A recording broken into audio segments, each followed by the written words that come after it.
മോഹൻലാൽ എന്ന് പറയുന്ന ഒരു നടൻ അദ്ദേഹത്തിൻ്റെ വളരെ പ്രിയപ്പെട്ട ഒരു വ്യക്തിയിൽ നിന്ന് മാലോകരാൽ കേൾക്കുകയാണ്. കഥ അറിയാതെ ആടുന്നവനാണ്. കഥ വായിച്ചിട്ടുണ്ടാവില്ല, പ്രിവ്യൂ കണ്ടിട്ടുണ്ടാവില്ല, ഒരു സീനിനെ കുറിച്ച് ഒരു ഐഡിയ ഉണ്ടാവില്ല. എബ്രഹാം ഖുറേഷി നടക്കട്ടെ എന്ന് പറയുമ്പോൾ നടക്കും, എബ്രഹാം ഖുറേഷി വെടിവെക്കട്ടെ എന്ന് പറയുമ്പോൾ വെക്കും എന്നുള്ളത് മാത്രമാണോ മോഹൻലാലിന് ഈ എമ്പുരാൻ എന്ന് പറയുന്ന സിനിമയിലെ ഇൻവോൾവ്മെന്റ്? ചിത്രത്തിലെ വയലന്റ് രംഗങ്ങൾ ഇൻസ്പയർഡ് ഫ്രം നരോദ പാട്ടിയ കൂട്ടക്കൊല, supported by the VSP and BJP, over 10 hours of violence, murder, looting, stabbing, gang rape, burning victims alive. അതാണ് ഫാക്ട്. ആ ഒരു ഫാക്ടിനെയാണ് സിനിമ കാണിച്ചത്.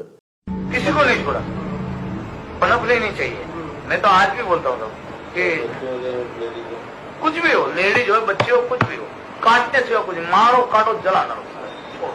कैसा लगता है जब मारते तो कैसा मजा आता है? सब उसको मार के आके घर पे सो गए। फिर नरेंद्र भी हमारे को संदेशा भेजा ठहर मैं अभी सेटिंग करता हूँ, अभी टाइम निकल गया है। फिर उन्होंने जज को भेजा, जज ने फाइल नहीं कुछ नहीं, बोले जा रहे ग्रांटेड। तो उन्होंने जो 3 दिन का मोहलत दिया था, जो भी करना चाहो कर लो, 3 दिन के बाद में बंद कर दो, ये उन्होंने खुलेआम कहा था। और 3 दिन के बाद बोला कि आप बंद कर दो। എല്ലാ പ്രിയപ്പെട്ട പ്രേക്ഷകർക്ക് നമസ്കാരം. ഒരു വാർത്താ വിശകലന വീഡിയോ ആണ്. ഈ ദിവസങ്ങളിലെ പ്രധാനപ്പെട്ട വാർത്തകൾ, അതുമായി ബന്ധപ്പെട്ട ചർച്ചകൾ എമ്പുരാനെ കുറിച്ചാണ്. ചിത്രം റിലീസിനെത്തി 2ാം ദിനം സിനിമ കണ്ട് റിവ്യൂ ചെയ്ത സമയത്ത് സിനിമ സംസാരിക്കുന്ന രാഷ്ട്രീയ സാഹചര്യങ്ങളെ കുറിച്ചിട്ട് ഞാൻ എടുത്തു പറഞ്ഞിരുന്നു. ലൂസിഫർ എന്ന സിനിമയും സംസാരിക്കുന്നത്, മുഖ്യ പ്രമേയമായി എടുത്തിരിക്കുന്നത് രാഷ്ട്രീയമാണ്. അത് കേരള രാഷ്ട്രീയത്തിന്റെ യാഥാർത്ഥ്യങ്ങളെ തുറന്നു കാണിക്കാനായിട്ട് ശ്രമിക്കുന്നുണ്ട്. കാര്യമായിട്ടുള്ള വിമർശനങ്ങളും അതിൽ ഉൾക്കൊള്ളിച്ചിട്ടുണ്ട്. സെക്കൻഡ് പാർട്ടിലേക്ക് വരുമ്പോൾ, എമ്പുരാനിലേക്ക് വരുമ്പോഴത്തേന് ഇന്ത്യൻ രാഷ്ട്രീയത്തെ കുറച്ചും കൂടെ ബിഗർ പിക്ചറിലേക്ക് കാണിക്കാനായിട്ട് ശ്രമിക്കുകയാണ്. പക്ഷെ അത് കാണിക്കുന്നതിനിടയിൽ രാഷ്ട്രീയം സംസാരിക്കുന്ന സിനിമ പലപ്പോഴും പൊളിറ്റിക്കലായിട്ടുള്ള രീതിയിലേക്ക് പോകുന്നതായി എൻ്റെ ശ്രദ്ധയിൽപ്പെട്ടു. ഒന്നാമതായി, ഈ എബ്രഹാം ഖുറേഷി ഈ ജനാധിപത്യ സംവിധാനം എവിടെയെങ്കിലും തകരുന്ന സമയത്ത് രക്ഷകനായി അവതരിക്കുന്ന ആ ഒരു പരിപാടി എനിക്ക് കാര്യമായിട്ടുള്ള ഒരു കല്ലുകടി സമ്മാനിച്ചു. ലൂസിഫർ എന്ന മൂവിയുമായി കണക്ഷൻസ് ഉള്ള ഒരു സെക്കൻഡ് പാർട്ട് കാണാൻ ആഗ്രഹിച്ച എനിക്ക് കാര്യമായിട്ടുള്ള കണക്ഷൻസ് സമ്മാനിക്കാത്ത, കഥാപാത്രങ്ങളെ കാര്യമായിട്ട് ഉപയോഗിക്കാത്ത, ചില കഥാപാത്രങ്ങളെ നശിപ്പിച്ച ഒരു അനുഭവം ഈ ഒരു സിനിമയിൽ ഫീൽ ചെയ്തതുകൊണ്ട് ആ ഒരു സിനിമയെ കുറിച്ചിട്ട് എനിക്ക് അത്ര നല്ല അഭിപ്രായം ഉണ്ടായിരുന്നില്ല. അതേപോലെ തന്നെ സിനിമയിൽ പറഞ്ഞ രാഷ്ട്രീയം വളരെ പക്വതയോടെ കൈകാര്യം ചെയ്തു എന്നുള്ളൊരു തോന്നലും എനിക്കുണ്ടായിരുന്നില്ല. എന്നതുകൊണ്ട് സിനിമ സംസാരിക്കുന്ന രാഷ്ട്രീയ സാഹചര്യങ്ങൾ ഇല്ലാതാവുന്നില്ല. അത് ഒരു ഇന്ത്യക്കാരൻ ഏതൊരു കാലഘട്ടത്തിലും ഓർക്കേണ്ടതാണ്. അതേപോലെ തന്നെ ഇനി ജനിക്കുന്ന ഇന്ത്യക്കാർക്കും അതൊക്കെ കറക്റ്റായിട്ട് പറഞ്ഞു കൊടുക്കേണ്ടതുണ്ട്. ഇടയ്ക്കൊക്കെ അത്തരത്തിലുള്ള ചർച്ചകൾക്ക് കാരണമാവുന്ന കലാസൃഷ്ടികൾ വരുന്നതും എന്തുകൊണ്ടും ബെറ്ററാണ് നിലവിലത്തെ രാഷ്ട്രീയ സാഹചര്യത്തിൽ. ആ ഒരു സിനിമയുടെ കഥയുമായി ചേർത്ത് വെക്കുമ്പോൾ അതിൽ അത്രയധികം സുഖകരമായിട്ടുള്ള കണക്ഷൻ ഇല്ല എന്ന് ഞാൻ പറഞ്ഞത് ഒഴിച്ചു നിർത്തിക്കഴിഞ്ഞാൽ അതിനകത്ത് പറയുന്ന കാര്യങ്ങൾ, സിനിമയിൽ കാണിച്ചിരിക്കുന്ന കാര്യങ്ങൾ യാഥാർത്ഥ്യങ്ങളുടെ പ്രതിഫലനമാണ്. യാഥാർത്ഥ്യങ്ങൾ, ഫാക്ട്സ്, ചരിത്രത്തിലെ വസ്തുതകൾ എന്നീ കാര്യങ്ങൾ കറക്റ്റായിട്ട് കാണുന്ന സമയത്ത് അലോസരം ഉണ്ടാകുന്ന ഒരു കൂട്ടം ആളുകളുണ്ട്. അവരാണ് സംഘികൾ. മുരളീധരൻ, പ്രിയ നേതാവ് മുരളീധരൻ പറഞ്ഞതുപോലെ ഇനിയിപ്പോൾ കേരളത്തിൽ മലയാള സിനിമകൾ റിലീസ് ചെയ്യുന്ന സമയത്ത് 2 പതിപ്പുകൾ ഉണ്ടായിരിക്കും. ഒന്ന് മനുഷ്യന്മാർക്ക് കാണാനായിട്ടും മറ്റൊന്ന് സംഘികൾക്ക് കാണാനായിട്ടും, അവർക്ക് വേദനിക്കാത്ത രീതിയിൽ കാണാനായിട്ടും. അവരെ വേദനിപ്പിക്കുന്ന സാഹചര്യങ്ങൾ അവോയ്ഡ് ചെയ്യാൻ വേണ്ടി 24ഓളം കട്ടുകളൊക്കെ ഈ ഒരു സിനിമയിൽ കൊണ്ടുവന്നിട്ടുണ്ട് എന്നൊക്കെ അറിയാൻ കഴിഞ്ഞു. വളരെയധികം പരിതാപകരം എന്നുള്ളതേ പറയാനുള്ളൂ. പ്രിയ നടൻ മോഹൻലാൽ ഒരു മാപ്പ് പറച്ചിലുമായിട്ട് കഴിഞ്ഞ ദിവസം ഫേസ്ബുക്കിലെത്തിയിരുന്നു. എന്തൊരു അധപ്പതനമാണ് എന്നുള്ളത് ആ ഒരു പോസ്റ്റ് വായിക്കുന്ന മിനിമം കോമൺ സെൻസ് ഉള്ള ആൾ സ്വാഭാവികമായിട്ടും പറഞ്ഞു പോകും. ആ ഒരു പോസ്റ്റ് ഞാൻ വീണ്ടും ഒന്ന് വായിച്ച് കേൾപ്പിക്കുകയാണ്. ആരെയാണ് പേടിക്കുന്നത്, ആരെയാണ് സ്നേഹിക്കുന്നത്, ആരുടെ വേദനയാണ് തടയാനായിട്ട് ശ്രമിക്കുന്നത് എന്നുള്ളത് കൃത്യമായി മനസ്സിലാവും. ലൂസിഫർ ഫ്രാഞ്ചൈസിന്റെ 2ാം ഭാഗമായി എമ്പുരാൻ സിനിമയുടെ ആവിഷ്കാരത്തിൽ കടന്നു വന്നിട്ടുള്ള ചില രാഷ്ട്രീയ സാമൂഹിക പ്രമേയങ്ങൾ എന്നെ സ്നേഹിക്കുന്നവരിൽ കുറെ പേർക്ക് വലിയ മനോവിഷമം ഉണ്ടാക്കിയതായി ഞാൻ അറിഞ്ഞു. ഒരു കലാകാരൻ എന്ന നിലയിൽ എൻ്റെ ഒരു സിനിമയും ഏതെങ്കിലും രാഷ്ട്രീയ പ്രസ്ഥാനത്തോടോ ആശയത്തോടോ മതവിഭാഗത്തോടോ വിദ്വേഷം പുലർത്തുന്നില്ല എന്ന് ഉറപ്പുവരുത്തേണ്ടത് എൻ്റെ കടമയാണ്. അതുകൊണ്ട് തന്നെ എൻ്റെ പ്രിയപ്പെട്ടവർക്ക് ഉണ്ടായ വിഷമത്തിൽ എനിക്കും എമ്പുരാൻ ടീമിനും ആത്മാർത്ഥമായിട്ടുള്ള ഖേദമുണ്ട്. ഒപ്പം അതിന്റെ ഉത്തരവാദിത്വം സിനിമയ്ക്ക് പിന്നിൽ പ്രവർത്തിച്ച ഞങ്ങൾ എല്ലാവരുടേതുമാണ് എന്ന തിരിച്ചറിവോടെ അത്തരം വിഷയങ്ങളെ നിർബന്ധമായും സിനിമയിൽ നിന്ന് നീക്കം ചെയ്യാൻ ഞങ്ങൾ ഒരുമിച്ച് തീരുമാനിച്ചു കഴിഞ്ഞു. കഴിഞ്ഞ 4 പതിറ്റാണ്ട് നിങ്ങളിൽ ഒരാളായാണ് ഞാൻ എൻ്റെ സിനിമാ ജീവിതം ജീവിച്ചത്. നിങ്ങളുടെ സ്നേഹവും വിശ്വാസവും മാത്രമാണ് എൻ്റെ ശക്തി. അതിൽ കവിഞ്ഞൊരു മോഹൻലാൽ ഇല്ല എന്ന് ഞാൻ വിശ്വസിക്കുന്നു. സ്നേഹപൂർവ്വം മോഹൻലാൽ. ഈ ഒരു പോസ്റ്റ് വായിക്കുന്ന സമയത്ത് സിനിമകളിലൂടെ മോഹൻലാൽ എന്ന നടനെ ആരാധിക്കുന്ന ആരാധകർക്ക് എത്രത്തോളം ഇഷ്ടം ഉണ്ടായിട്ടുണ്ടാവും അദ്ദേഹത്തോട്. ഉള്ള താല്പര്യത്തിൽ നിന്ന് ഒരു പകുതിയും ചോർന്നു പോയിട്ടുണ്ടാവും. അത്രയധികം നിലപാടില്ലാത്ത, ആരെയൊക്കെയോ പേടിച്ചിട്ട് എന്തൊക്കെയോ പുലമ്പുന്ന ഒരു താര രാജാവിനെ മാത്രമാണ് ഇവിടെ നമുക്ക് കാണാനായിട്ട് സാധിച്ചത്. എൻ്റെ സിനിമ, അല്ലെങ്കിൽ ഞാൻ അഭിനയിക്കുന്ന സിനിമ, ഒരു സിനിമ എന്ന് പറയുന്നത് നടൻ്റെ മാത്രമാവുന്നത് എങ്ങനെയാണ്? ഒരു താരരാജാവ് സിനിമയിലുണ്ട് എന്നുള്ളത് കൊണ്ട് അയാളുടേത് മാത്രമാണ് സിനിമ, അയാളുടെ പ്രേക്ഷകരിൽ ചില ആളുകൾക്ക് എന്തെങ്കിലുമൊക്കെ ഇഷ്ടപ്പെട്ടില്ല എന്നുണ്ടെങ്കിൽ കട്ട് ചെയ്ത് വികൃതമാക്കേണ്ടതാണ് ഒരു സിനിമ എന്നുള്ള ഒരു രീതിയൊക്കെ ഈ ഒരു കാലഘട്ടത്തിൽ അഡാപ്റ്റ് ചെയ്യേണ്ട ഗതികേട് എന്തുകൊണ്ടാണ്? മുരളി ഗോപി എഴുതിയ സിനിമയാണ്, പൃഥ്വിരാജ് സുകുമാരനാണ് ഡയറക്റ്റ് ചെയ്തത്. ഓരോ സീനും സീൻ ബൈ സീനായിട്ട് എഴുതി, ഓരോ ഷോട്ടും ഡിവൈഡ് ചെയ്ത് അത് ഷൂട്ട് ചെയ്ത് എഡിറ്റ് ചെയ്ത് അതിൻ്റെ എല്ലാ പരിപാടികളും തീർത്തിട്ട് അതിൻ്റെ ക്രിയേറ്റർ അത് റിലീസ് ചെയ്യുന്നത് അയാൾക്ക് അയാളോടുള്ള വിശ്വാസം അത്രയധികം ഉള്ളതുകൊണ്ടാണ്. അതിൻ്റെ എഴുത്തുകാരനുണ്ട്, ഒരു വലിയ ക്രൂ ഉണ്ട്. ആ ഒരു ഘട്ടത്തിലൊന്നും അവർ ചിന്തിക്കാത്ത ഒരു കാര്യം, സെൻസർ ബോർഡുകാർക്ക് ഒരു പ്രശ്നവും തോന്നാത്ത ഒരു കാര്യം, പിന്നീട് ആരുടെയെങ്കിലുമൊക്കെ വൈകാരിക തലങ്ങളെ തൊട്ടു വേദനിപ്പിച്ചു എന്ന് തോന്നിക്കഴിഞ്ഞാൽ വെട്ടി വികൃതമാക്കുന്ന രീതിയിലേക്ക് ഒരു കലാസൃഷ്ടിയെ സമീപിക്കേണ്ട ഒരു ഗതികേട് ഒരു നടൻ ഉണ്ടാവുക എന്ന് പറയുന്നതിൽ പരം പരാജയം വേറെ ഒന്നിനുമില്ല. പൃഥ്വിരാജ് ഈ ഒരു പോസ്റ്റ് ഷെയർ ചെയ്തിട്ടുണ്ട്. അയാൾക്ക് വേറെന്ത് ചെയ്യാൻ പറ്റും? ഒരു സിനിമയുടെ ഡയറക്ടറായിട്ടുള്ള റൈറ്ററായിട്ടുള്ള ഒരാൾക്ക് ഇന്ത്യൻ സിനിമാ സാഹചര്യത്തിൽ എന്ത് റോളാണുള്ളത്? സ്ക്രീനിൽ ഏറ്റവും കൂടുതൽ നിറഞ്ഞു നിൽക്കുന്ന ആരാധകരുടെ കയ്യടികൾ ഏറ്റവും ഉള്ള ഒരാൾ പറയുന്നതിൽ കവിഞ്ഞ് എന്ത് ചെയ്യാനാണ് എന്നുള്ളൊരു രീതിയിലൊക്കെയാണ് ഇവിടെ കാര്യങ്ങളെ സമീപിക്കുന്നത്.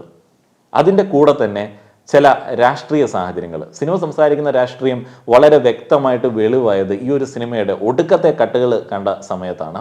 24ഓളം കട്ടുകൾ. ഈ 24 കട്ടുകളുടെ പിന്നിലുള്ള യാഥാർത്ഥ്യം എന്താണ്? ഏതെങ്കിലും സംഘപരിവാറുകാരൻ കൃത്യമായിട്ട് രേഖാമൂലം കൊടുത്തിരുന്നു 24 ഇടത്ത് കട്ട് ചെയ്യണമെന്നുള്ളത്? ഇല്ല. എവിടെ കട്ട് ചെയ്ത് കഴിഞ്ഞാൽ വേദന മാറും എന്നുള്ളതും എന്തൊക്കെയാണ് വേദനിപ്പിക്കുന്നത് എന്നുള്ളതും പെട്ടെന്ന് അങ്ങോട്ട് മനസ്സിലായി. റിലീസിന് ശേഷം 2ാം ദിനം പെട്ടെന്ന് അങ്ങോട്ട് മനസ്സിലായി. അപ്പോഴത്തേന് 24 കട്ട് അങ്ങോട്ട് ഇട്ട് കൊടുത്തു. സിനിമയിൽ നിന്ന് ആദ്യം തന്നെ കട്ട് ചെയ്ത് മാറ്റിയത് നന്ദി ശ്രീ സുരേഷ് ഗോപി എന്നുള്ള ആ ഒരു നന്ദി പ്രകാശനമാണ്. എന്തുകൊണ്ടായിരിക്കും അത് കട്ട് ചെയ്ത് മാറ്റിയത്? അദ്ദേഹം കേന്ദ്രമന്ത്രിയാണ്. കേരളത്തിൽ നിന്ന് ഇങ്ങനെ അദ്ദേഹത്തിൻ്റെ മേഖലയിൽ നിന്നുള്ള ഒരാൾ അല്ലെങ്കിൽ ഒരു കൂട്ടം ആളുകൾ ബഹുമാനക്കുറവ് കാണിച്ചു കഴിഞ്ഞാൽ യശ്മാന് അത് ഇഷ്ടപ്പെടാനായിട്ടുള്ള സാധ്യതയില്ല. എൻ്റെ പേര് ഒഴിവാക്കുന്നതായിരിക്കും നല്ലത് എന്ന് അദ്ദേഹം പറഞ്ഞതുകൊണ്ടോ അല്ലെങ്കിൽ മറ്റുള്ള ആളുകൾക്ക് തോന്നിയത് കൊണ്ടോ ആയിരിക്കാം അത് ഒഴിവാക്കിയത്. ഏതായാലും സുരേഷ് ഗോപിയുടെ ഒരു പ്രസ്താവന ഉണ്ടായിരുന്നു. ഈ എമ്പുരാൻ വിഷയം വളരെ സജീവ ചർച്ചയ്ക്ക് ഇന്ന് പാർലമെന്റിലും കൊണ്ടുവരുന്നുണ്ട് ഇടത് കോൺഗ്രസ് എംപിമാർ. എന്താണ് കാര്യത്തിൽ താങ്കളൊരു സിനിമാ പ്രവർത്തനം കൂടിയല്ലേ? വെറും ഡ്രാമയാണ് അവിടെ നടക്കുന്നത്, അത്ര എനിക്ക് പറയാനൊക്കെ. വെറും ഡ്രാമ, കച്ചവടത്തിന് വേണ്ടിയുള്ള ഡ്രാമ, അത് മാത്രമാണ് നടക്കുന്നത്. കേരളത്തിൽ ആരും ആവശ്യപ്പെട്ടിട്ടില്ല മുറിക്കാൻ, അവര് തീരുമാനിച്ചതാണ്. അത് വെച്ച് കച്ചവടത്തിന് വേണ്ടിയുള്ള ഡ്രാമ, 24ഓളം വെട്ടേറ്റ് മൃതപ്രാണനായി കിടക്കുന്ന സിനിമയിൽ എന്ത് കച്ചവട സാധ്യതയായിരിക്കാം അതിൻ്റെ ക്രിയേറ്റേഴ്സ് ഉദ്ദേശിച്ചത്? ഈ 24 കട്ടുകൾ എന്ന് പറയുന്നത് വളരെ പ്രധാനപ്പെട്ട ആകെയുള്ള കണക്ഷൻസൊക്കെ ഉണ്ടാക്കുന്ന കുറേയധികം കുഞ്ഞു കുഞ്ഞു സാധനങ്ങളാണ്. ഒരു ഇമോഷണൽ കണക്ഷൻ വേണമല്ലോ സിനിമയ്ക്ക്. എമ്പുരാൻ എന്ന് പറയുന്ന സിനിമ അതിനകത്ത് കുറേയധികം ഏരിയകളിൽ നല്ല രീതിയിൽ പരാജയപ്പെടുന്നുണ്ട്. അതുകൊണ്ട് തന്നെയാണ് സിനിമയ്ക്ക് ഫാൻസ് അല്ലാത്ത ആളുകൾ അത്ര നല്ല റിവ്യൂ ഒന്നും സമ്മാനിക്കാത്തത്. സിനിമയിൽ കഥ പറഞ്ഞ രീതിയിൽ പ്രശ്നങ്ങളുണ്ട് എന്നുണ്ടെങ്കിലും പറഞ്ഞ കാര്യങ്ങളൊക്കെ യാഥാർത്ഥ്യമാണ്. ഇനിയിപ്പോൾ നിഷ്പക്ഷ സംഘികൾ ആയിട്ടുള്ള ആളുകളുണ്ട്. അവർ നിഷ്പക്ഷ സംഘികളെന്ന് പറയാറില്ല, ഞങ്ങൾ നിഷ്പക്ഷരാണ് എന്നുള്ള രീതിയിൽ പറയുന്ന ചില കാര്യങ്ങളുണ്ട്. അത് ഒഴിവാക്കിയിരുന്നു എന്നുണ്ടെങ്കിൽ ഞങ്ങൾക്ക് ഇത്ര വേദനിക്കില്ലായിരുന്നു. ഞങ്ങളിൽ ചില ആളുകൾക്ക് വേദനിച്ചു. എന്ത് കണ്ടിട്ടാണ് വേദനിച്ചത്? ഏതെങ്കിലുമൊക്കെ മതവികാരങ്ങളെ വ്രണപ്പെടുത്തുന്ന എന്തെങ്കിലും സംഭവങ്ങൾ ഈ ഒരു സിനിമയിൽ ഉള്ളതായിട്ട് എനിക്ക് തോന്നിയിട്ടില്ല. ചില മതരാഷ്ട്രീയ തീവ്രവാദ പ്രസ്ഥാനങ്ങളുടെ പ്രവൃത്തികളെ വിമർശിക്കുന്നുണ്ട്, അതിൻ്റെ ചില സംഭവങ്ങളെ പുനരാവിഷ്കരിക്കുന്നുണ്ട് സിനിമയിൽ. അതിന് ഈ മതവിശ്വാസികൾക്ക് എന്തിനാണ് വേദനിക്കുന്നത്? അപ്പോൾ നിങ്ങൾ മതത്തിൻ്റെ ഭാഗമായി ആ ഒരു വയലൻ്റ് ആക്ട്, ആ ഒരു ക്രൈം ഏറ്റെടുക്കുന്നു എന്നുള്ളതാണോ അതിൻ്റെ യാഥാർത്ഥ്യം? ഇപ്പോൾ ഗുജറാത്ത് കലാപവുമായി ബന്ധപ്പെട്ട് 100 കണക്കിന് ആളുകളെ കൊന്നു തള്ളിയിട്ടുണ്ട് മത തീവ്രവാദ സംഘടനകൾ. അപ്പോൾ ആ ഒരു സംഘടനകളുടെ ആ ഒരു ചെയ്തികളെ ഒരു സിനിമയിൽ കാണിക്കുന്ന സമയത്ത് ഞങ്ങൾക്ക് വേദനിക്കുന്നുണ്ട്, ഞങ്ങൾ അങ്ങനെ ചെയ്തത് ഇന്നത് കൊണ്ടാണ്, അപ്പോൾ അത് കാണിച്ച് ഞങ്ങളെ വേദനിപ്പിക്കരുത് എന്ന് പറയുന്നതിന്റെ യാഥാർത്ഥ്യം എന്താണ്? 2000ഓളം ആളുകളെ കൊന്നുതള്ളിയ ഗുജറാത്ത് കലാപത്തിന്റെ ചരിത്രം, ബിൽക്കിസ് ബാനു എന്ന സ്ത്രീയെ കുടുംബാംഗങ്ങൾക്ക് മുന്നിലിട്ട് മാറി മാറി പീഡിപ്പിച്ച ചരിത്രം, ഹിമ കൗസർ എന്ന ഗർഭിണിയെ പീഡിപ്പിച്ച ഗർഭസ്ഥ ശിശുവിന്റെ ഭ്രൂണം ശൂലത്തിൽ കുത്തിയെടുത്ത് അവളുടെ ശരീരത്തോടൊപ്പം തീവച്ച ചരിത്രം, എൻക്വയറി കമ്മീഷന് മുന്നിൽ ഹാജരായ ഹാരേൻ പാണ്ഡ്യ എന്ന ആഭ്യന്തരമന്ത്രി പോലും കൊല്ലപ്പെട്ട ചരിത്രം. ഈ നാടിന് ഇതൊന്നും ഓർക്കാൻ ഒരു ചിത്രത്തിന്റെയും ആവശ്യമില്ലെന്ന് ആവർത്തിച്ച് ഓർമ്മിപ്പിക്കട്ടെ. ഗുജറാത്ത് കലാപം എന്ന പേരിൽ കൊന്നുതള്ളിയ മനുഷ്യരുടെ ചോര സംഘപരിവാർ എത്ര മായ്ച്ചു കളയാൻ ശ്രമിച്ചാലും, എത്ര വെട്ടിമാറ്റിയാലും, എത്ര പേരുമാറ്റിയാലും മുടങ്ങില്ല. ഫാസിസ്റ്റുകൾ ഭയക്കുന്നത് ചരിത്രത്തെ മാത്രമാണെന്നിരിക്കലും ആ ഭയത്താൽ യാഥാർത്ഥ്യത്തിനുമേൽ കത്തിവെക്കേണ്ടി വരുന്നതും ഈ കാലത്തിന്റെ ഗതികേടിനാലാകണം.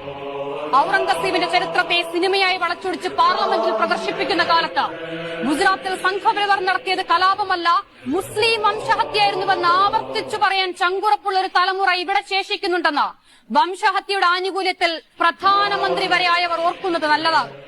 അധികാരത്തിന്റെ അഹംഭാവത്തിൽ ചരിത്രത്തെ വളച്ചൊടിക്കുന്നവരോടാണ്.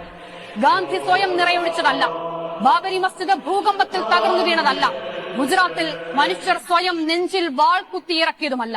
എല്ലാ മതത്തിനും സമാധാനവും അതേപോലെ തന്നെ സ്നേഹവും ഒക്കെ ആണല്ലോ പുറത്ത് പൊതിയുന്ന ഒരു പൊതി. അകത്തുനിന്ന് നല്ല നാറ്റം അടിക്കുന്നുണ്ട് എന്നുണ്ടെങ്കിലും പുറത്ത് പൊതിയുന്ന പൊതി അതായതുകൊണ്ടെങ്കിലും ഈ പറയുന്ന തീവ്രവാദികളുടെ ആക്ടിനെ മതവുമായി ചേർത്ത് വെച്ച് ഞങ്ങളുടെ വൈകാരിക തലങ്ങളെ വേദനിപ്പിച്ചു എന്ന് പറയുന്നതിനകത്ത് എന്തെങ്കിലും ഉളുപ്പുണ്ടോ? ഇവിടെയാണ് നിഷ്പക്ഷർ എന്ന് അവകാശപ്പെടുന്ന നിഷ്പക്ഷ സംഘികളുടെ ഒരു രംഗപ്രവേശനം. അവർ ആളുകളുടെ ഉള്ളിലേക്ക് വ്യത്യസ്തമായിട്ടുള്ള ചില നറേറ്റീവുകൾ ഇട്ട് കൊടുക്കുന്നു. ഇപ്പോൾ ഗുജറാത്ത് കലാപത്തിന് കാരണമായിട്ടുള്ള ഗോദ്രയിലെ ട്രെയിൻ ബേണിംഗ്, ആ ഒരു തീപിടുത്തം, അതിൻ്റെ കാരണങ്ങളെക്കുറിച്ചിട്ട് സിനിമ പറയുന്നില്ല.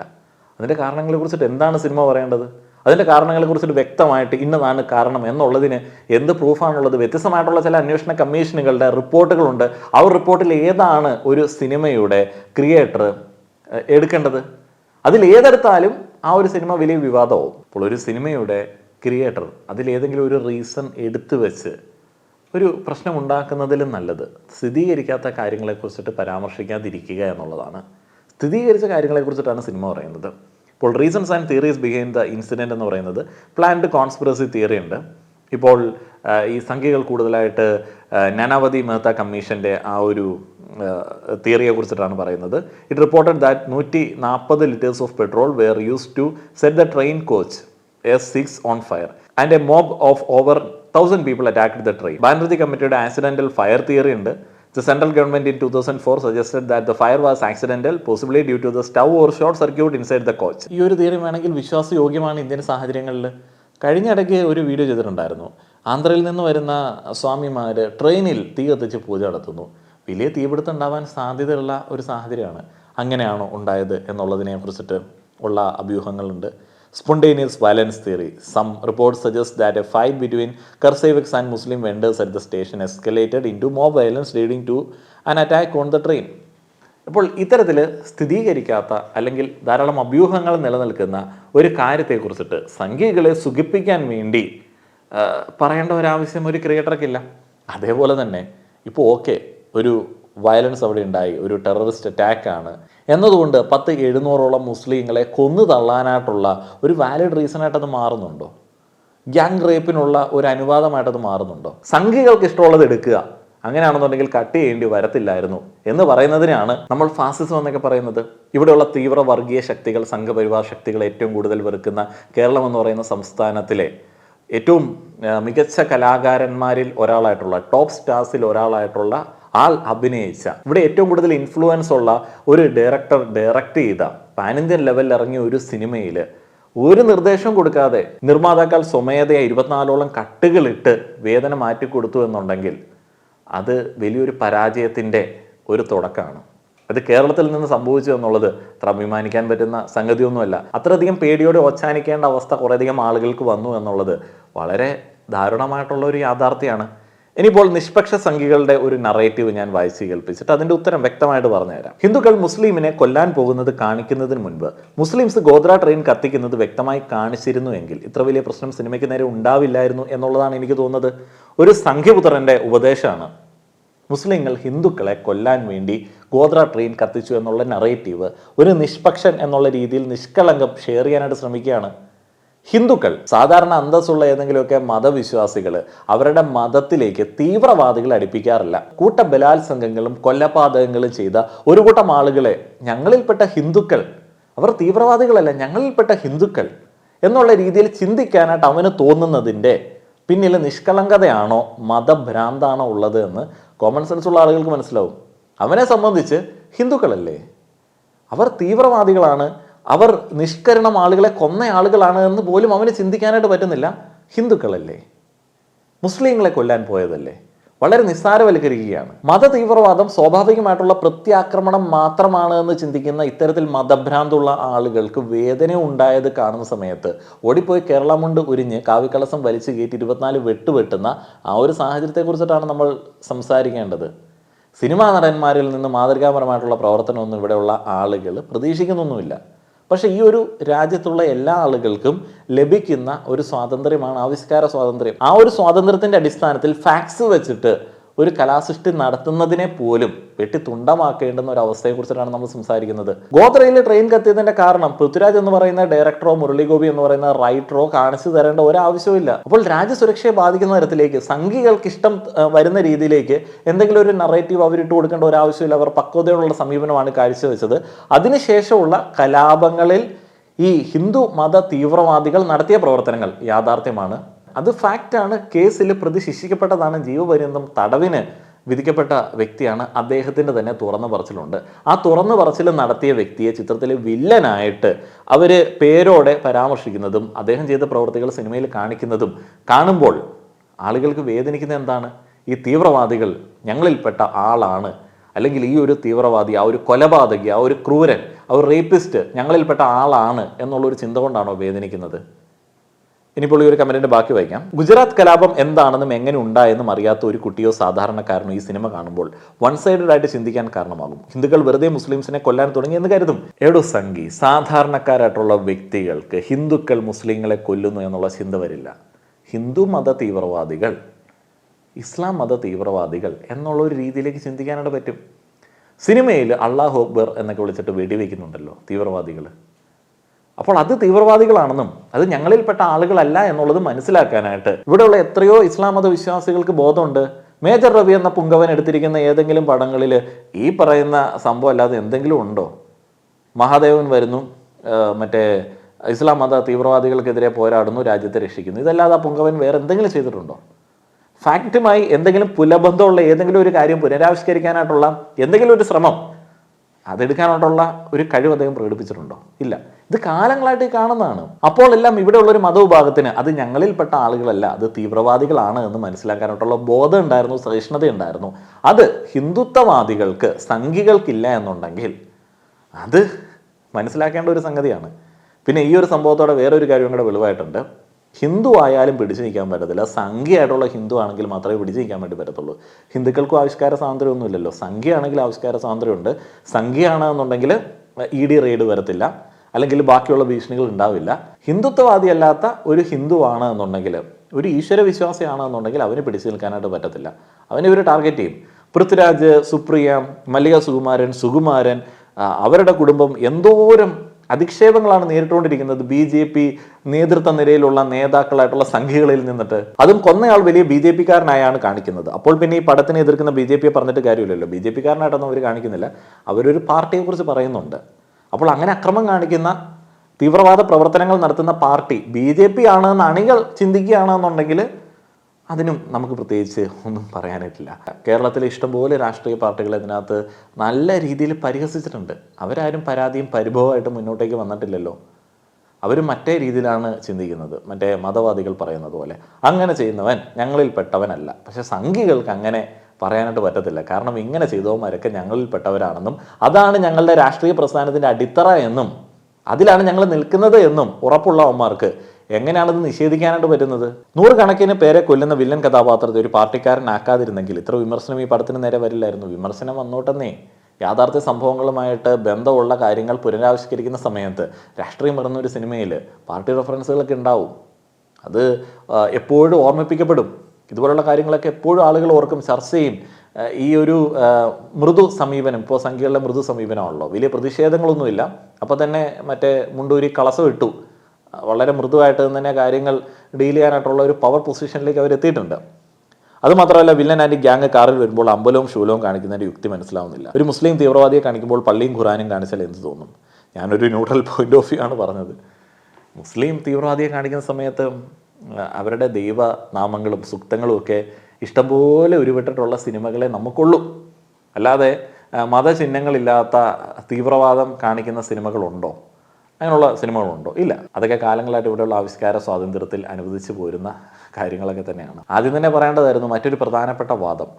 കേരള സ്റ്റോറി എന്ന് പറയുന്ന ഒരു മുഴു അപരാധവും കാശ്മീരി ഫയൽസ് എന്ന് പറയുന്ന ഒരു സെമി അപരാധവും കേരളത്തിൽ പ്രദർശിപ്പിച്ച സമയത്ത് കാര്യമായിട്ടുള്ള വിമർശനങ്ങൾ നേരിട്ടല്ലോ. അപ്പോൾ അത് ആവിഷ്കാര സ്വാതന്ത്ര്യത്തിൻ്റെ പരിധിയിൽ വരത്തില്ലേ? ആവിഷ്കാര സ്വാതന്ത്ര്യം എന്നൊക്കെ പറഞ്ഞിട്ട് എന്ത് അപരാധം വേണേലും കാണിക്കാനായിട്ടൊന്നും വരത്തില്ല. ഫാക്ട്സ് വെച്ച് സംസാരിക്കാം. ഇപ്പോൾ എമ്പുരാൻ എന്ന് പറയുന്ന സിനിമയിൽ ഫാക്ട്സാണ് കാണിക്കുന്നത്. ചരിത്രത്തിലെ വസ്തുതകൾ, നേരിട്ട് കണ്ട വസ്തുതകളെ അവരൊരു സിനിമയിലൂടെ ആവിഷ്കരിക്കുകയാണ്. എന്നാൽ ഈ കേരള സ്റ്റോറിക്കകത്ത് എന്ത് വസ്തുതയാണുള്ളത്? യാതൊരു വസ്തുതകളുമില്ലാതെ ഒരു കൂട്ടം ആളുകൾ, ഒരു മതവിഭാഗത്തെ, ഒരു ജനവിഭാഗത്തെ അധിക്ഷേപിക്കുന്ന തരത്തിലുള്ള ആവിഷ്കാരം വന്നാൽ വിമർശനം ഉണ്ടാവും. ഹിന്ദുത്വ തീവ്രവാദികളെ വിമർശിക്കുന്നതിന് ഹിന്ദുക്കൾക്ക് എന്തിനാണ് വേദനിക്കുന്നത്? അപ്പോൾ അതിനകത്ത് എന്ത് ലോജിക്കാണുള്ളത്? മറ്റേതൊരു മതവിഭാഗത്തെ മുഴുവനായിട്ട് വിമർശിക്കുകയാണ്.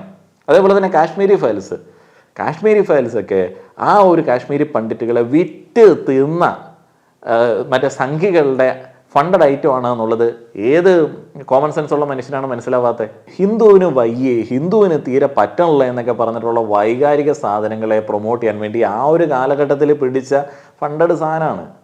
കാശ്മീരി പണ്ഡിറ്റുകളുടെ സ്റ്റോറി പറയാനാണോ നിങ്ങൾ ഉദ്ദേശിച്ചത്? അവരുടെ വേദനകളാണോ നിങ്ങൾ പറയാൻ ഉദ്ദേശിച്ചത്? അല്ല, അതിനകത്തൂടെ നിങ്ങൾ ഉദ്ദേശിച്ചത് മറ്റേ ഇസ്ലാം വിരോധമാണ്, അല്ലാതെ പ്രത്യേകിച്ച് ഒരു സംഗതിയൊന്നുമില്ല. ഇപ്പോൾ കുറച്ച് എക്സ് മുസ്ലിം സംഘപരിവാർ അഭിനിവേശക്കാർ വന്ന് ഇതൊക്കെ വെളുപ്പിക്കാനായിട്ട് ശ്രമിക്കുന്നുണ്ട് എന്നുണ്ടെങ്കിലും കോമൺ സെൻസ് ഉള്ള ആളുകൾക്ക് ഇതിൻ്റെ യാഥാർത്ഥ്യം മനസ്സിലാവും. ഒരു വലതുപക്ഷ ചിന്താഗതിയുള്ള ഒരു കൂട്ടം ആളുകൾ, ഇസ്ലാം ഹെയ്റ്റേഴ്സ് എന്ന് പറയുന്ന ഒരു കൂട്ടം ആളുകൾ മാത്രമാണ് ഇൻ്റലക്ച്വലി എലൈറ്റ് ആയിട്ടുള്ള ആളുകൾ. ബാക്കിയുള്ള ആളുകളുടെയൊക്കെ ചിന്ത മറ്റേ കട്ടൻ ചായ പരിപ്പുവട പൊളിറ്റിക്സ് ആണ് എന്ന് പറഞ്ഞു വയ്ക്കുന്ന ആ ഒരു സാധനമൊക്കെ ഔട്ട്ഡേറ്റഡ് ആണ്. മോഹൻലാലിന് ഈ പടം റിലീസിന് മുന്നേ കാണുന്നൊരു സ്വഭാവം ഇല്ല. ദയവ് ചെയ്തിട്ട് എന്നെ അത് വിശ്വസിക്കും. ഇദ്ദേഹം പടം കണ്ടിട്ടില്ല. അപ്പൊ അതുകൊണ്ട് നിങ്ങൾ ആദ്യം മനസ്സിലാക്കി ഇദ്ദേഹം കണ്ടിട്ട് റിലീസ് ചെയ്തിട്ടുള്ള ഒരു സിനിമയല്ല ഇത്. ബിക്കോസ് ഞാൻ ആ സിനിമ കണ്ടതാണ്, നിങ്ങൾ കാണാൻ പോകുന്നതാണ്. ഒരുപാട് സഹനം സഹിച്ചാണ് ഞങ്ങൾ ഈ സിനിമ ഷൂട്ട് ചെയ്തിരിക്കുന്നത്. ദിസ് ഓൾ വിത്തിൻ അസ്, അത് പറയേണ്ട കാര്യമില്ല. അതൊക്കെ സഹിച്ചുകൊണ്ട് ഞങ്ങൾ എങ്ങനെയാണ് ഈ സിനിമ നിങ്ങളിലേക്ക് എത്തിക്കുന്നു എന്നുള്ളതാണ് നമുക്ക് ചിന്തിക്കേണ്ടത്. അതിൽ 100% അദ്ദേഹത്തിൻ്റെ ഭാഗത്തു നിന്ന് ഉണ്ടായിട്ടുണ്ടെന്നാണ് ഞാൻ വിശ്വസിക്കുന്നത്. ബിക്കോസ് ഞാൻ ആ സിനിമ കണ്ടതാണ്, നിങ്ങൾ കാണാൻ പോകുന്നതാണ്. ആരോ ഒരാൾ പറഞ്ഞതുപോലെ മോഹൻലാലായിട്ട് ജീവിക്കുക എന്ന് പറയുന്നത് ഇത്തിരി കഷ്ടപ്പാടാണ്. ഇങ്ങനെ ഉള്ള മേജർമാരുടെയിലൊക്കെയാണ് മറ്റേ ചരട്, അതേപോലെ തന്നെ കേണൽ പദവി എടുത്തു മാറ്റണമെന്നൊക്കെ സംഘികൾ കൂട്ടമായി ആവശ്യപ്പെടുന്ന ചില സാഹചര്യങ്ങളും കണ്ടു. ഇപ്പോൾ കേണൽ പദവി കൊണ്ട് അതൊരു അലങ്കാരമാണ്. അത് ഇപ്പോൾ എടുത്തു മാറ്റിയിട്ട് ഇപ്പോൾ എന്ത് സംഭവിക്കാനാണ്? അങ്ങനെയുള്ള കുറേയധികം വിറ്റുകൾ അതിനിടയ്ക്ക്. മോഹൻലാൽ സിനിമ കണ്ടിട്ടില്ല, മോഹൻലാൽ സിനിമ കണ്ടിട്ടുണ്ട് എന്ന് മോഹൻലാൽ ഒരു മടിയില്ല മേജർ രവിക്കൊക്കെ മറ്റൊരാളുടെ ഭാഗത്ത് നിന്ന് അയാളുടെ ഭാഗം സംസാരിക്കാനായിട്ടോ. എന്ത് വ്യക്തിത്വമാണ് ഈ വലിയ നടനൊക്കെ ഉള്ളത്? മോഹൻലാൽ സിനിമ കണ്ടിട്ടുണ്ട് എന്ന് ആൻ്റണി പെരുമ്പാവൂർ എന്ന് പറയുന്നു, മാപ്പ് പറയുന്നു. ഈ മേജർ രവിയുടെ സിനിമ ചിലപ്പോൾ പുള്ളി കണ്ടിട്ടുണ്ടാവില്ല, അത് കാണാനായിട്ടുള്ള ശക്തി ചിലപ്പം മോഹൻലാലിന് ഉണ്ടായി കാണത്തില്ല. എന്നാലും മോഹൻലാൽ എന്ന് പറയുന്ന ഒരു നടൻ അദ്ദേഹത്തിൻ്റെ വളരെ പ്രിയപ്പെട്ട ഒരു വ്യക്തിയിൽ നിന്ന് മാലോകരാൽ കേൾക്കുകയാണ്. കഥ അറിയാതെ ആടുന്നവനാണ്. കഥ വായിച്ചിട്ടുണ്ടാവില്ല, പ്രിവ്യൂ കണ്ടിട്ടുണ്ടാവില്ല, ഒരു സീനിനെ കുറിച്ച് ഒരു ഐഡിയ ഉണ്ടാവില്ല. എബ്രഹാം ഖുറേഷി നടക്കട്ടെ എന്ന് പറയുമ്പോൾ നടക്കും, എബ്രഹാം ഖുറേഷി വെടിവെക്കട്ടെ എന്ന് പറയുമ്പോൾ വെക്കും എന്നുള്ളത് മാത്രമാണോ മോഹൻലാലിന് ഈ എമ്പുരാൻ എന്ന് പറയുന്ന സിനിമയിലെ ഇൻവോൾവ്മെൻറ്റ്? ആൻ്റണി പെരുമ്പാവൂരിന് അതാണോ ഇൻവോൾവ്മെൻറ്റ്? ഞങ്ങളുടെ മുതലാളി വെടിവെക്കാനായിട്ട് നടക്കാനായിട്ട് പോകുന്നൊരു പടം എന്നുള്ളതാണോ?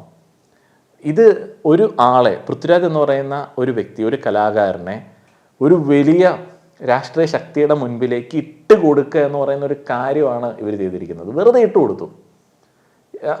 ഇട്ട് കൊടുത്തു തങ്ങളുടെ ലാഭങ്ങൾക്ക് വേണ്ടി, നിലനിൽപ്പിന് വേണ്ടി ആ ഒരു ഡയറക്ടർ വെറുതെ ഇട്ട് കൊടുത്തു. അയാൾ സമ്മർദ്ദങ്ങളാൽ ആ പോസ്റ്റ് ഷെയർ ചെയ്യുന്നു. അയാൾ മാപ്പൊന്നും പറഞ്ഞിട്ടില്ലല്ലോ. മോഹൻലാലെ വിഷമിച്ചിരിക്കുകയായിരിക്കും. ഇത്രയൊന്നും ഇങ്ങനെ അവന്റെ നേരെ എന്താ അറിയില്ല. കാരണം ഈ പറഞ്ഞു കൊടുക്കുന്ന ഇതുപോലത്തെ കൂട്ടുകാരന്മാരല്ലേ, എന്തൊരു കഷ്ടമാണ് ആലോചിച്ചത്. 3-4 ദിവസം മുമ്പേ സങ്കടവേദി ഒരാളെ ഏൽപ്പിച്ചിട്ടുണ്ട്. 2 ദിവസം കഴിഞ്ഞ് ഇങ്ങനെയൊക്കെ മോഹൻലാലിനെ കൊച്ചാക്കാമോ? അദ്ദേഹത്തിന്റെ സുഹൃത്തുക്കൾ ഇനിയിപ്പോ മേജർ രവിയിലെ ആരും ആവട്ടെ, അത് ആ മോഹൻലാലിന്റെ വ്യക്തിത്വത്തിനെ കൂടെ ബാധിക്കുന്ന കാര്യമില്ലേ? മോഹൻലാൽ അങ്ങനത്തെ ഒരു പേരുകളാണോ? ഏത് കൈ കൊടുത്തിട്ട് ഇദ്ദേഹത്തിന്റെ കൊടുത്തെന്നോ? എന്താണ് അദ്ദേഹം ഉദ്ദേശിക്കുന്നതെന്നും എന്താണ് അദ്ദേഹത്തിന് മോഹൻലാലിൽ നിന്ന് കിട്ടാനുള്ളതെന്ന് എനിക്കറിയത്തില്ല. അല്ലെങ്കിൽ പിന്നെ പടം കണ്ട് ഞങ്ങളോടൊക്കെ വന്ന് ഇറങ്ങി അയ്യോ ഇത് ഹിസ്റ്ററി ആവും മോനെ, ചരിത്ര നേട്ടമാണിത്, അങ്ങനെയാണ് ഇങ്ങനെയാണ് ഹോളിവുഡ് എന്നൊക്കെ പറഞ്ഞ് ഞങ്ങളെയൊക്കെ വലിയ കെട്ടിപ്പിടിച്ചു അയ്യോ എന്റെ പൊന്നി ചേച്ചി അമ്മ എന്നൊക്കെ പറഞ്ഞ് വിളിച്ച് പോയവരാണ്. 2 ദിവസം കഴിയുമ്പോൾ പൃഥ്വിരാജ് ചതിച്ച് ചെയ്തതാണെന്ന് പറയണമെങ്കിൽ ഇത്രയുള്ള ഇവരുടെയൊക്കെ ബാക്കിന്റെ വരെ ഇവരൊക്കെയാണോ ദേശം നോക്കുന്ന കമാൻഡോസ് ഒക്കെ പറയുന്നത്? ഉൾപ്പെടുത്തി പ്രതിഷേധം പരസ്യമായി പറയാൻ കാര്യം മേജർ രവിയുടെ പോസ്റ്റാണ്. സത്യം പറഞ്ഞത് എനിക്കത് ഇട്ടും ഇഷ്ടപ്പെട്ടില്ല. എന്നാൽ പുള്ളി ചെയ്ത് മോഹൻലാൽ കരഞ്ഞുകൊണ്ടിരിക്കുന്നു, മാപ്പ് എഴുതി വെച്ചിട്ടുണ്ട്, 2 ദിവസം കഴിയുമ്പോൾ തരാം, പാവം അയ്യോ നിങ്ങളോട് മാപ്പ് പറയാൻ പോവുകയാണ് അദ്ദേഹം, പൃഥ്വിരാജ് അവരെല്ലാം ഇവിടെ ചതിച്ചതാണ് അദ്ദേഹം അറിഞ്ഞില്ലെന്ന്. മോഹൻലാൽ അത് പറയൂ? ആന്റണി പെരുമ്പാവൂർ ഇത് പറയോ? പറയില്ല. കാരണം ഈ സ്ക്രിപ്റ്റ് എന്ന് പറയുന്നത് 1-ാമത്തെ പേജിലെ 1-ാമത്തെ വാചകം മുതൽ ഒന്നിച്ചിരുന്ന് വായിച്ചവരാണ് അവരെല്ലാവരും. ഈ പടം സമയത്തിന് ഇറങ്ങാതിരിക്കാനുള്ള ശ്രമം ഉണ്ടായി. ഇറങ്ങിക്കഴിഞ്ഞാൽ പൃഥ്വിരാജിന് ഒരു വലിയ പേര് വരുന്ന ഒരു സമയമുണ്ട്. ഞങ്ങൾ ആരും ഇന്നേ വരെ ഒരു കാര്യസാധ്യത്തിന് വേണ്ടി ഒരു രാഷ്ട്രീയ പാർട്ടികളെ പൊളിപിടിക്കാൻ പോയിട്ടില്ല. ഇതിൽ എനിക്ക് പൃഥ്വിരാജിനോട് യാതൊരുവിധ പ്രശ്നവും തോന്നുന്നില്ല. അത്രയധികം സമ്മർദ്ദങ്ങളുടെ അടിസ്ഥാനത്തിലായിരിക്കും അദ്ദേഹം ഇത് ചെയ്തിരിക്കുന്നത്. ഇപ്പോൾ മാർക്കറ്റിങ്ങിന്റെ പെർസ്പെക്റ്റീവിൽ നോക്കുകയാണെന്നുണ്ടെങ്കിൽ 21 കട്ടുകൾ മുന്നേ തന്നെ കട്ട് ചെയ്തേക്കാം എന്ന് പ്ലാനിങ്ങോടെ ഒരു പടം ഇറക്കേണ്ട ആവശ്യമുണ്ടോ? എനിക്കറിയത്തില്ല. ചിത്രത്തിലെ പ്രധാനപ്പെട്ട കട്ടുകളെ കുറിച്ച് ജസ്റ്റ് ഒന്ന് നോക്കുകയാണ്. സ്പോയിലേഴ്സ് ഉണ്ടാവാൻ സാധ്യതയുണ്ട്. കാണാത്ത ആളുകൾ ഇതിപ്പോൾ കട്ട് ചെയ്ത് കളയുന്ന സീൻസ് ആണല്ലോ അല്ലേ. ചിത്രത്തിൽ ഒരു സ്ത്രീയെ റേപ്പ് ചെയ്യുന്ന സീൻസ് ഉണ്ട്. തല പലതവണ ഭിത്തിയിൽ ഇടിപ്പിക്കുന്ന ഒരു സീനുണ്ട്. അത് കട്ട് ചെയ്യണം. അപ്പോൾ അത് കട്ട് ചെയ്യുന്നതിലൂടെ എന്താണ് ഉദ്ദേശിക്കുന്നത്? ഹിന്ദുത്വവാദികൾക്ക് ഒരു ആശ്വാസം കിട്ടും, ഞങ്ങളിൽപ്പെട്ട ആളുകൾ അങ്ങനെ ചെയ്തിട്ടുണ്ട് എന്നൊക്കെ ആളുകൾ ഇതുകൊണ്ട് അറിഞ്ഞാലോ. ചെയ്തിട്ടുണ്ട് എന്നുള്ളത് യാഥാർത്ഥ്യമാണ്. ചെയ്തിട്ടുണ്ട് എന്നുള്ളത് തെളിയിക്കുന്ന ഒരു വീഡിയോ ക്ലിപ്പ് ഞാൻ ജസ്റ്റ് ഒന്ന് പ്ലേ ചെയ്യാം. കലാപവർഷം മാറ്റുന്നു. വില്ലൻ കഥാപാത്രമായ ബജ്രംഗി ബൽദേവായി. അയാളും മുന്നേയുമായുള്ള സംഭാഷണങ്ങൾക്ക് വിട്ട്. വില്ലൻ ഉൾപ്പെട്ട ദൃശ്യങ്ങൾക്കും വിട്ട്. വില്ലൻ ബജ്രംഗി ആയാലും ബൽദേവ് ആയാലും ഈ കഥാപാത്രത്തിന് ഒരു റെഫറൻസ് ഉണ്ടെന്നാണ് സിനിമ കഴിഞ്ഞിറങ്ങുന്നവർ പറയുന്നത്. ആ റെഫറൻസ് നീളുന്നതാകട്ടെ 2002 ഗുജറാത്ത് കലാപത്തിലേക്കും. സിനിമയിലെ വില്ലനിൽ ഗുജറാത്ത് കലാപകാലത്ത് പരാമർശിക്കപ്പെട്ട ബാബു ബജ്രംഗിയെ കണ്ടെത്തുന്നതിലൂടെയാണ് എമ്പുരാനിലെ കലാപങ്ങൾക്ക് തുടക്കമാകുന്നത്. ആരാണ് ബാബു ബജ്രംഗി? 2002 ഫെബ്രുവരി 28 നരോദാഗാം കൂട്ടക്കൊല. 11 പേരെയാണ് അന്ന് അവിടെ ചുട്ടുകൊന്നത്. ആ കൂട്ടക്കൊലയുടെ സൂത്രധാരനായി അന്ന് ആരോപിക്കപ്പെട്ടത് ബജ്രംഗദൾ നേതാവായ ബാബു ബജ്രംഗി എന്ന ബാബുഭായ് പട്ടേലാണ്. അന്നത്തെ കലാപത്തെക്കുറിച്ച് ബാബു ബജ്രംഗി പറഞ്ഞ വാക്കുകളുണ്ട്. മുസ്ലിങ്ങളെ തുരത്തി ഒരു കുഴിയിലെത്തിച്ചു. ഭയന്നു വിറച്ച അവർ പരസ്പരം കെട്ടിപ്പിടിച്ചു നിൽക്കുകയായിരുന്നു. അവരുടെ മേൽ പെട്രോളും ഡീസലും ഒഴിച്ചു. ടയറുകൾ കത്തിച്ച് അവർക്ക് മേലിട്ടു.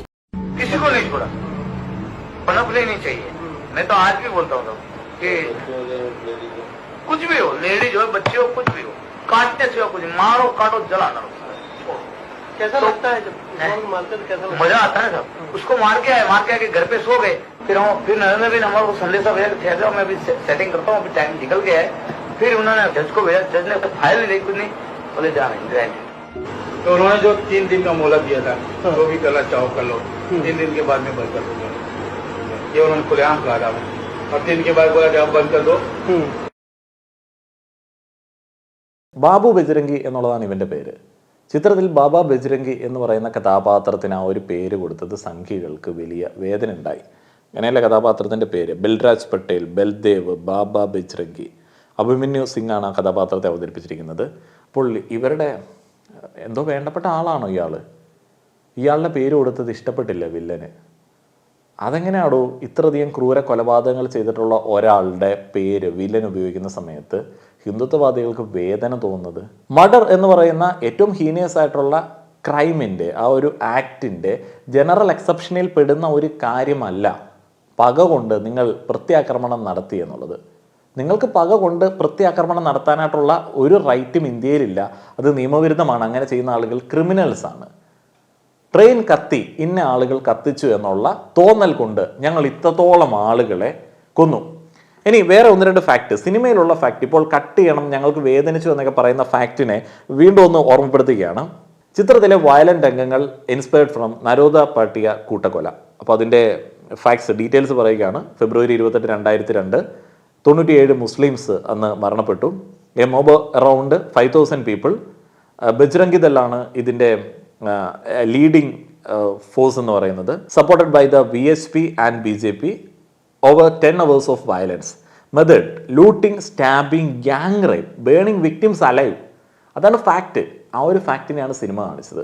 The massacre happened a day after the Godhra train burning, February 27, 2012, where 59 Hindu car sevaks were killed in a fire on the Sabarmati Express. The VSP called for a ban across Gujarat in response to the train burning, leading to widespread anti-Muslim violence. Violence in Narodia Patia. The mob attacked a Muslim household, looted properties and set homes and people on fire. Women were gang raped and then burned alive. Victims included children, elderly and pregnant women. The violence lasted for about 10 hours before security forces intervened. 10 മണിക്കൂർ അവർ നടത്തിയ നരനായാട്ടിനെയാണ് cinema കാണിക്കുന്നത്. അത് കാണേണ്ടതാണ്, ഓർമ്മിക്കേണ്ടതാണ്. അപ്പോൾ ആ ഒരു നരനായാട്ടിൽ പെട്ട് പോയ ഒരു കുടുംബത്തിൽ നിന്നുള്ള ഒരു ബാലൻ്റെ കഥയാണ് സിനിമ പറയുന്നത്. ഇതിൻ്റെ ലീഗൽ പ്രൊസീഡിങ്സിനെ കുറിച്ച് പറഞ്ഞാൽ, supreme court order reinvestigation by the SIT. 2012 a special court convicted 32 people including Maya Kodnani, Babu Bajrangi, given life imprisonment. 30 others were convicted for murder, rape and conspiracy. The Gujarat court acquitted Maya Kodnani due to lack of evidence, but upheld Babu Bajrangi. Cinema പറയുന്നത് ഒരു യാഥാർത്ഥ്യമാണ്. ആ violence എങ്ങനെയായിരുന്നു എന്നുള്ളതും യാഥാർത്ഥ്യമാണ്. പിന്നെ ബാബു ബജ്രംഗി ഞങ്ങളിൽപ്പെട്ട ആളാണ്. ബാബു ബജ്രംഗിയുടെ നല്ല ചെയ്തികൾ, നല്ല ഒരു കാരണങ്ങളുണ്ടായ ചെയ്തികളെ സിനിമയിൽ കാണിച്ചത് മോശമായി, അത് ഞങ്ങൾക്ക് വേദന ഉണ്ടാക്കി എന്നുള്ളതാണോ നിങ്ങളുടെ പക്ഷം? ഇനി ഗുജറാത്ത് കലാപത്തെക്കുറിച്ച് ഒന്ന് മനസ്സിലാക്കുന്നത് നന്നായിരിക്കും. എത്ര ആളുകൾ മരിച്ചു, ഈ ഒരു പകപോക്കലിൻ്റെ കണക്കെടുപ്പൊക്കെ എങ്ങനെയായിരുന്നു എന്നുള്ളത്. 790 മുസ്ലിംസ് ആൻഡ് 254 ഹിന്ദുസ്, 254 ഹിന്ദുക്കൾ മരിച്ചതിൻ്റെ പക വീട്ടാൻ വേണ്ടി 790ഓളം ആളുകളെ മുസ്ലിംസിനെ കൊന്നു. ആ ഒരു കൊലപാതകം എന്ന് പറയുന്നത് എണ്ണത്തിൻ്റെ അടിസ്ഥാനത്തിലാണെങ്കിലും ക്രൂരത ഈ ഹിന്ദുത്വ തീവ്രവാദികളുടെ ഭാഗത്ത് തന്നെയാണ്. അപ്പോൾ ആ ഒരു കലാപം ഒരു സിനിമയിൽ അദ്ദേഹം കാണിക്കുന്നു. നിങ്ങളുടെ കാരണമൊന്നും ഇവിടെ ആർക്കും കേൾക്കണ്ട. ഇവിടെയുള്ള ഒരു നിയമ സംവിധാനത്തിനും കാരണം കേൾക്കണ്ട. മർഡർ എന്ന് പറയുന്നത് നിങ്ങൾ കമ്മിറ്റ് ചെയ്തു, ഹിന്ദുത്വ തീവ്രവാദികൾ കമ്മിറ്റ് ചെയ്തു. അപ്പം അതിനെ സിനിമയിൽ കാണിക്കും. പിന്നെ ട്രെയിൻ കത്തിയതിൻ്റെ കാരണം, സംഖ്യകൾ പറയുന്ന കാരണം എന്തിനാണ് നമ്മളെടുക്കുന്നത്? അല്ലെങ്കിൽ ഒരു ഭാഗം ആളുകൾ പറയുന്ന കാരണം എന്തിനാണ് നമ്മളെടുക്കുന്നത്? ഒരു സിനിമയുടെ ക്രിയേറ്റർ എടുക്കുന്നത്? അയാൾ എടുക്കേണ്ട ആവശ്യമൊന്നുമില്ല. ഈ വയലൻസ് എന്ന് പറയുന്നത് നടന്ന യാഥാർത്ഥ്യം തന്നെയാണ്. കൊലപാതക പരമ്പരകൾ അരങ്ങേറിയതാണ്.